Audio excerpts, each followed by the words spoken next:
तो वहां खेतों में हमने क्या देखा, जैसे पशु कहीं चारा चरते चरते घूमते फिरते चौथ कर देते, अपना गोबर कर डाल देते थे, टट्टी कर देते थे, तो वो गोबर वहां पड़ा रह जाता था रात में। सुबह हम देखते थे तो उसमें से भूंड, ये काले भूंड होते हैं भंवरे जैसे, वो उस गोबर के ऊपर और रेता ला के, रेत मिट्टी, और उसकी गोली बना लेते थे, छोटी छोटी टेबलेट टाइप, गोल गोल गोल गोल, ये जो खुरमिया कैसी, और उसको अपने पंजों से ऐसे लुढ़का लुढ़का कर अपने अपने महल में ले जाते उस बिल में, और वो कभी उस गोली का ऊपर न आप गिर जाए, फिर उठ कर फिर धकाओ, फिर कुला करता, यानी इतनी प्रयत्न करके उस गोबर ने उठा उठा कर बिल में ठोक रहा है। कहीं उसको ये चिंता है कि कहीं ये गोबर खत्म ना हो जाए, फटाफट अपने घर में धर ले, अपने घर में रख ले इसने गोबर ने। तो ये जो आज माया पुजारी जीव हैं, जो धन इकट्ठा कर करके बैंक में धरे हैं, कि तो और सोना खरीद लिया, कि तो शेर खरीद लिए, भगवान भजना छोड़ दिया, फिर वह गोबर के भूंड बनाए जाते हैं, वो भूंड बनाए जाते हैं, और वो गोबर इकट्ठा करके ले, उनकी वृत्ति वही रहती है, लूट ले फटाफट कर दे, गोबर कम हो जाए, और उसको न भर ले अपने घर में। फिर क्या होता है कि कई एक तो हमने देखा, वो ऐसे ऊपर तले गिरते उड़ते, सुतली बुड्ढी को छोटा बनाओ, कौन बेईमान होया करें, अच्छा बड़ा गोला बनाकर उसमें धोखाएं ले जाओ, कभी ऊपर के गिर, और पशु के पैर के नीचे रस्ते ही माकर मर जाते हैं। अब वो गोबर वहां से ढो रहा था, वहां इकट्ठा कर दिया, वो ना उसके काम आया, और वो मर गया बीच में। पुण्यात्मा एक उदाहरण है जो हमें अपने हृदय में समाना चाहिए, और इसी से हमें लाभ होता है। भले ये एग्जाम्पल्स हैं, परंतु हमारे लिए बहुत काम की चीज हैं। इस अज्ञान अंधेरे को हटाने के लिए ये बहुत काम आवेंगे। एक भंवरा था, भंवरा प्रतिदिन बाग में जाता था, महक आनंद लेता था। उसने एक दिन देखा कि एक आपका सजातीय भाई अज्ञानतावश, देख यहाँ इस गंदे गोबर को, इस गंदगी को के अंदर, और इसमें लटपट हो रहा है, इसने उठा उठा के इधर जमा कर रहा है, और इसको समझा दूं, इसको बता दूं कि चल बाग में बहुत अच्छी जगह है, वहाँ बड़े सुंदर सुंदर फूल हैं, बड़ी महक है, और वहाँ खाने के लिए भी कोमल कोमल पत्ते, फूलों की पंखुड़ियाँ हैं, वहाँ कोई दिक्कत नहीं है।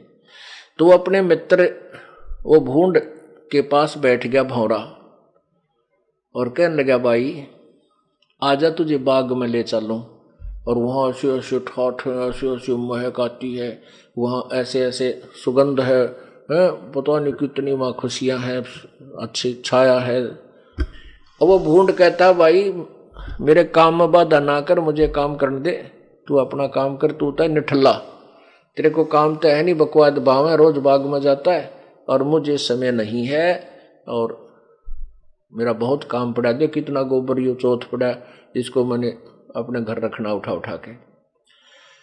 अब उसने एक दिन कहा, 2 दिन कहा, 3 दिन कहा, वो भूंड नाराज तो होया को नहीं, क्योंकि मित्र था, कहने लगा, भाई मेरे पास समय नहीं है। लेकिन उसको कुछ दिनों के बाद उसके अंदर से जो भंवरा बाग से आता भी, उससे मिलता, जाता भी मिलता। जब वो वापस आता तो उसके अंदर से बहुत सुंदर महक आती उस भूंड ने। तो कुछ देर वो बैठने लग गया छोड़ के उस गोबर की डली ने, और फिर ये कह देता, भाई समय नहीं है, बात है तेरी ठीक है।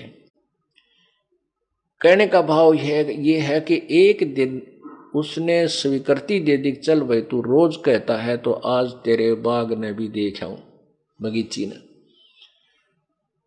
उस भूंड ने कहा, बौरे ने कहा, भाई तेरे काम ने मैं करवा दूंगा बाद में आके न, यदि कोई काम में तेरे को दिक्कत आती है, भाई कोई हानि है तो मैं पूरी करवा दूंगा, तेरी मदद करा के तेरे शेष काम ने कल मैं पूरा करवा दूंगा, तुम मेरे साथ एक बार चल पड़। अब भूंड ने सोचा, भाई तेरा मित्र भी है और तेरे काम की पूर्ति करवा भी देगा, क्योंकि ये झूठा आदमी नहीं है।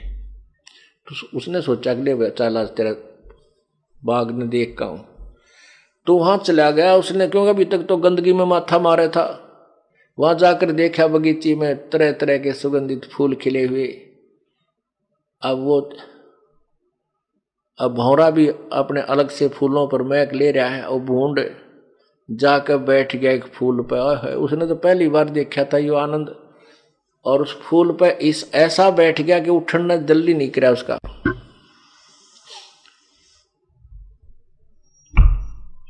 तो क्या हुआ कि शाम के समय वो फूल बंद हो गया, लेकिन वो भूंड नहीं उठा। वो भौरा तो आ गया, क्योंकि उसको देखा एक दो जगह घूम के, तेरा मित्र तो पता नहीं कहाँ गया। उसने देखा कि ये फूल बंद हो गए, शायद यो प्रेमी इसके अंदर ही बंद हो गया। और कुछ ऐसे फूल होते थे उनमें बराबरों से पंखड़ियों के साथ से हवा आती रहती थी, वो भौरे मरते नहीं। तो उसने देखा कि आज जो फूल इस बगीची में है ये बंद तो कर लेंगे, लेकिन यहाँ मरेगा नहीं, तो सुबह देखूंगा इस नाक है। तो सुबह क्या देखा कि वहां माली आया और वो फूल तोड़ ले गया जिसमें वो बूंद था। उनको पता होता है कि ये सुबह तक खिल जाएंगे, तो उसने क्या किया कि वो बाजार बेच दिया, उसको लेकर गए।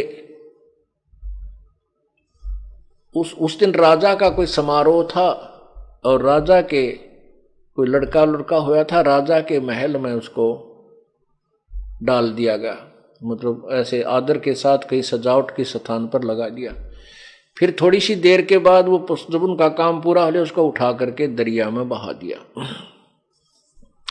पूजा के काम में लिया गया था, फिर वहां दरिया में बहा दिया और वो बूंद उस फूल में बैठा। वो फूल तो खिल चुका था, बूंद ना उठा, और वो फूल बहता हुआ जल में जा रहा है। तो वो उसका मित्र भौरा ढूंढ रहा, उसने भाई कित गया, तो डब्बी मर गया तेरा, आज मित्र खो गया, घर वाले भी कुटेंगे का अच्छा ले गया तो उसको सत्संग में बाग में, और वो खो दिया तने। उस चिंता में इधर उधर घूम रहा था, उसने देखा कि भाई ये फूल को कहीं प्रयोग हुआ है तो दरिया में डाला करें, धार्मिक लोग ही ले जाते हैं। तो वो दरिया के ऊपर घूम रहा था, उसने फूल के ऊपर वो बूंद देखा, ने बोला मित्र आ जाए तो उठ ले इस पर।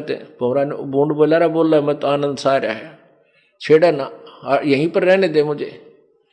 वो बोला डबी भगत मरेगा तो इस समय डूब गए और दरिया में आ गया, आजा तू उठ और बाग में चलेंगे दूसरे में।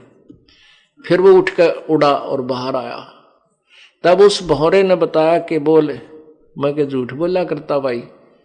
उन्होंने बोला नहीं, आप तो कति ठीक कहा करते। तो भौरे ने कहा कि देख आज तेरी कहाँ कहाँ तू राजा के महल में भी घूमया एक दिन के आने में है, और भाई या दरिया भी ना देखी होगी, इसके दर्शन हो गए। कहने का भाव ये है पुण्यात्माओं, अब बहुत से भक्त हैं, बहन बेटियां भाई हैं, वो कहते हैं कि पहले तो हम बेमतलब जो ना दुखी हुए रहा करते, तीन भैंस बांध रहे थे, गोबर में गोबर सारा